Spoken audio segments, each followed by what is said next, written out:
নমস্কার, আমি ডক্টর শতরূপা চট্টোপাধ্যায় কলকাতা থেকে বলছি।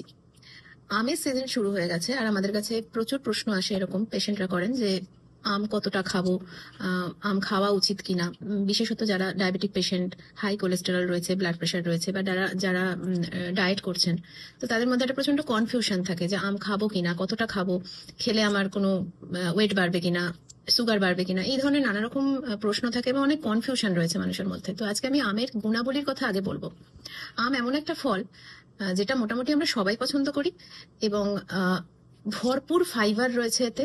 এছাড়াও রয়েছে বিভিন্ন ধরনের মিনারেলস এবং ভিটামিনস, যার মধ্যে উল্লেখযোগ্য ভিটামিন সি, ভিটামিন বি6, ভিটামিন বি, এবং রয়েছে বিটা ক্যারোটিনয়েড, যেটা ফ্রি র্যাডিক্যালস, যেগুলো আমাদের এজিং এ হেল্প করে, এজিং করে দেয় খুব তাড়াতাড়ি, বিভিন্ন অর্গানকে ড্যামেজ করে। তো এই আমের মধ্যে কিন্তু অ্যান্টি এজিং প্রপার্টি রয়েছে এবং অবশ্যই এটাও আমরা অনেকেই জানি না, আমে কিন্তু অ্যান্টি কার্সিনোজেনিক প্রপার্টি রয়েছে।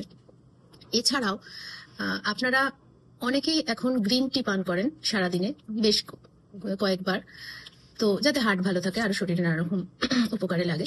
তো এই গ্রিন টির মধ্যে যেটা পাওয়া যায় পলিফেনল, সেটা কিন্তু আমের মধ্যেও আছে।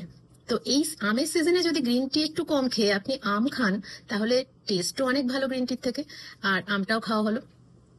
এছাড়া পেকটিন নামক একটি সলিউবল ফাইবার থাকে আমে, যেটা কিন্তু কোলেস্টেরল কমাতে সাহায্য করে। এবং এই পেকটিন, ভিটামিনস, মিনারেলস সব মিলিয়ে একসাথে যেটা ভীষণভাবে আমাদের উপকার করে, সেটা হচ্ছে লিপিড প্রোফাইলটাকে ঠিক রাখতে সাহায্য করে। এবার একটা খুব গুরুত্বপূর্ণ তথ্য হয়তো আমরা অনেকেই জানি না, আমের গ্লাইসেমিক ইন্ডেক্স কম। সাধারণত যারা ডায়াবেটিক পেশেন্ট, তাদের যে সমস্ত ফুড খেতে বলা হয় যেগুলো গ্লাইসেমিক ইন্ডেক্স লো। তো গ্লাইসেমিক ইন্ডেক্স এমন একটা জিনিস যেটা হচ্ছে যে আপনি যখন কোনো একটা ফুড খাচ্ছেন, সেটা কত তাড়াতাড়ি আপনার ব্লাড সুগার লেভেলটাকে বাড়িয়ে দিচ্ছে, সেটা একটা ক্যালকুলেশনের মাধ্যমে বার করা হয়। তো সেক্ষেত্রে দেখা গেছে আমের গ্লাইসেমিক ইন্ডেক্স কিন্তু লো। তো লিমিটেড কোয়ান্টিটিতে আপনার ডায়াবেটিক পেশেন্টরা কিন্তু আম খেতেই পারেন। এবার আসছে আপনি কতটা খাবেন, সেটা কিন্তু ডিপেন্ড করছে আপনার ফিজিক্যাল কন্ডিশনের উপর। আপনার সুগার কতটা রয়েছে, আপনার কোলেস্টেরল আছে কিনা, আপনার ব্লাড প্রেশারের সমস্যা আছে কিনা, হার্টের প্রবলেম আছে কিনা, সেগুলো কিন্তু আপনার যিনি ডক্টর বা আপনার যিনি ডায়েটিশিয়ান তারাই কিন্তু ঠিক করে দেবেন যে আপনি কতটা কোয়ান্টিটিতে উইকে কতদিন আম খাবেন, যেটা আপনার জন্য সেফ হবে। আর কাঁচা আমের কথা বলবো, কাঁচা আম তো মানে সবাই খেতে পারি আমরা, এবং যেটা স্যালাডের মাধ্যমে খেতে পারেন কাঁচা আম, ভীষণ উপকার। তবে কখনোই বলবো না যে সেটা চিনি দিয়ে বা গুড় দিয়ে আচার চাটনি করে, প্রচুর তেল দিয়ে আচার চাটনি করে খান, সেটা কখনোই শরীরের জন্য ঠিক নয়।